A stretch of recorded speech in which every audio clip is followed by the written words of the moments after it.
What's up, Synthaholics? I'm Stephen Learson, and today I'm giving you a studio tour.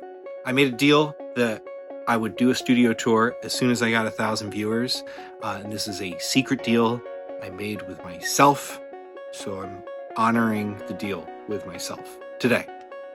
So here's my studio, except it's not my studio. This is my green screen. So this room is actually kind of like my B room or my video room where I shoot a lot of my music videos, but it's also a rehearsal space. I have drum kit here. This drum kit is, well, I found it on the side of the road. Fender Blues Jr. down here, some monitors. This is kind of just if I'm rehearsing with a band or if we're tracking something live, I'll do it all in here. This is where I take all my calls. Here we've got Ampeg, bass amp. Cable management, very important part of the studio. I highly recommend you get a pegboard and put all your cables on the wall like this. Of course, my Alesis Vortexes sit and guard them. Here's something real special I'll show you. Okay, so this, can't wait to show you this. This is my percussion bin. This crazy volcano earthquake machine here. And then the most important thing is this mallet right here, so I can do stuff like this. Shut up. A bunch of cases for when I'm touring. All right, so let's go check out the real studio. Follow me.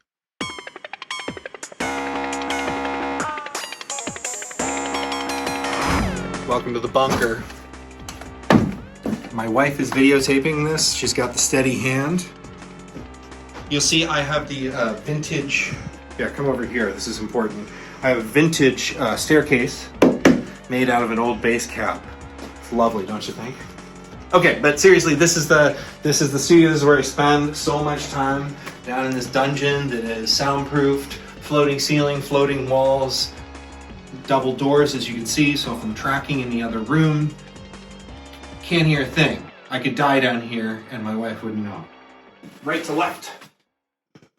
Okay, I gotta remember my names. Okay, so sometimes I can't remember the names of my synths because I cover all the brands up with tape. You'll see, maybe you might find a couple in the room that I missed.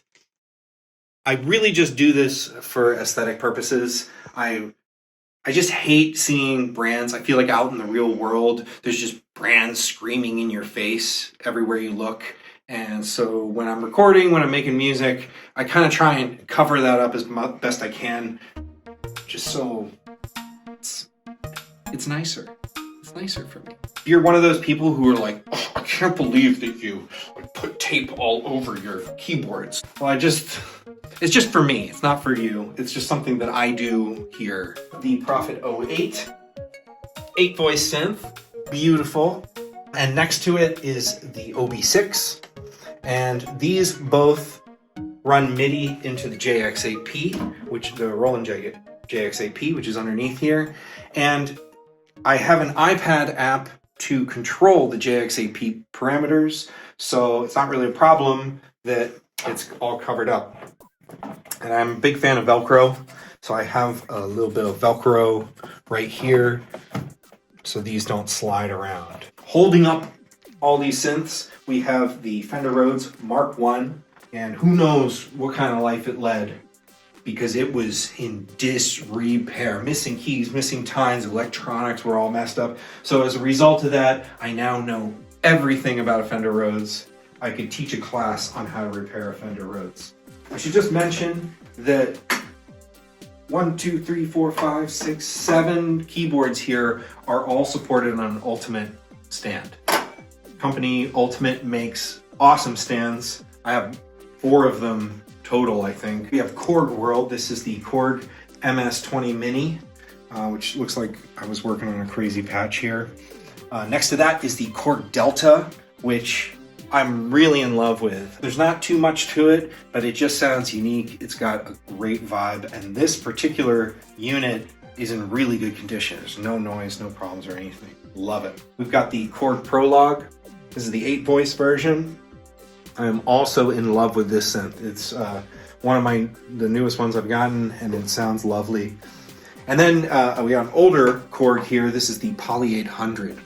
Super funky. I feel like every sound on it makes me want to write a Prince song. The Behringer Model D, which is like a mini Moog. The Behringer Deepmind, this is the 6 voice. And then next to that is the MS1, which this also I keep very close because I love it. And now we have the creme de la creme. I'm gonna pull her out. This is the first analog synth I ever bought for a steal. I think I bought it for 200 bucks in 2005. This is the Roland Juno 60. This is the top of the heap as far as I'm concerned. Maybe there are other synths that have more knobs and whistles and switches and everything, but this just sounds incredible. And whenever I'm starting a new track, this is often the first thing I go to. Come over here and we've got some Volkas, the sample and beats, which are living right here. I've got a little me bleep, anode me bleep, which is pretty cool. I monitor everything with AX7s. These are Atom AX7s. I love them. I used M-Audio BX5s for years, and I used to just struggle so hard to make my mixes sound good. And I got these, and it was just like I mixed everything 10 times faster, and it sounded way better. And then also to help me, I have this KRK sub down here to help me with the low end. Here is something that you never knew existed, but now need. Oh, a velvet sunglass case. You feeling lucky? I'll be back. They look super cool, but you can't see out of them. Gosh, what would you call this? Like the Wonka factory computer? Patch bay right here. This is one of the best things I ever got. It's all the synths in this room are plugged into the patch bay, and then I can route them back into each other. I can route them into my audio interface. I can route them into my lunchbox with preamps and compressors, where I have a couple other pre's and compressors. I have Pro VLA, really nice preamp, really nice compressor. My two interfaces are the Focusrite Clarett 8 Pre X and the Sapphire Pro 40. And then I run everything off a MacBook Pro. I've got the two monitors going. I'm telling you, you get the two monitors going, oh man, you'll never go back. Having two monitors, as soon as I get on an airplane or use my laptop, just like the laptop screen, I'm like, what is this? This is so small. How does anybody do anything on this?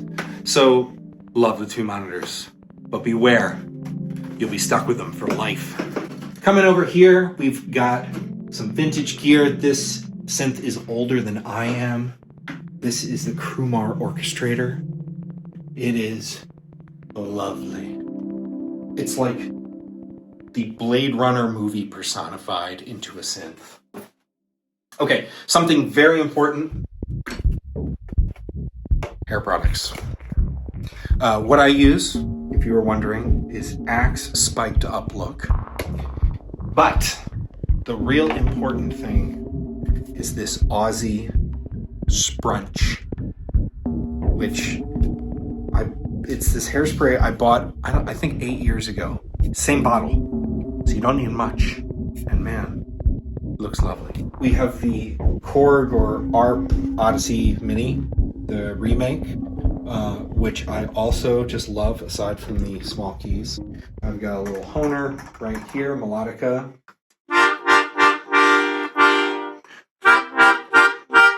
This is the Nord Electro. This is the 4D, so it has the drawbars. I painted it white because, first of all, and no offense to Nord, I love Nord, just love the company, but I just cannot stand the tone of red that they use. As you can see, it needs a touch up. Some of it's chipping. You can see I was playing right up in here. And people come up to me and be like, yo, what happened to your keyboard? And I'll be like, oh, I cut myself one night, bleeding all over. Some more cables, all on the pegboard. Again, highly recommend. Fender Strat, Jaguar full scale. This is Japanese Jaguar bass. And then behind that is the Guild Acoustic. I've had that since I was 14, I think. I sing pretty much all my vocals on a Rhodes NT1A. This is kind of my workhorse vocal mic. Guitar pedal world. So I've got way too many guitar pedals.